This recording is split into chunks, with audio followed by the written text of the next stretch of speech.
as cops, we're responsible for every single round that leaves our weapon. Eric Ballier is a 25-year career federal agent who most recently oversaw use of force investigations for Homeland Security Investigations, or HSI. We asked him what to make of the tactics used by federal agents in the fatal Minnesota shooting. In my 25 years, I've done hundreds of vehicle stops. If someone is fleeing, that is not a justification for the use of deadly force. In this moment, the officer crosses in front of the vehicle. He opens fire on the driver, 37-year-old Renee Good.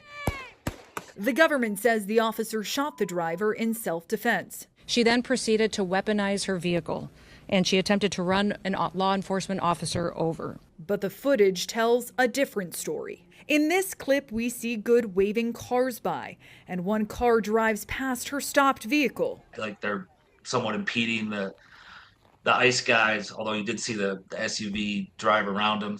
Next, officers exit the car and approach Good's vehicle. Right out of the gate, it's escalatory in nature. And then the agent with the black mask reaches for the driver's side door handle to try to open it.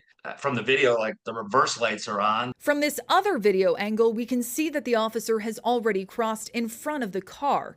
He's holding a cell phone. They are trying to essentially take some sort of recording or photograph of the driver to show or identify her as a antagonist to their enforcement operations.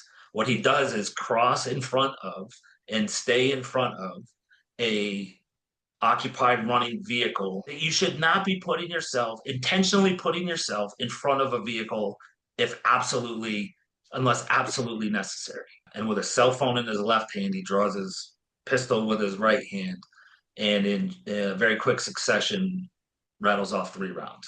Under the Department of Homeland Security's use of force policy, firearms may not be discharged solely to disable a moving vehicle, and shooting at a moving vehicle is tightly restricted. So my training was that you cannot use deadly or lethal force solely to stop a fleeing vehicle. Do you have another option other than pulling the trigger? The Trump administration maintains the agent opened fire to avoid being run over, but the direction of the tires appears to be facing away from the officer to the right. There is still a dispute as to whether the officer was grazed or struck by the Honda.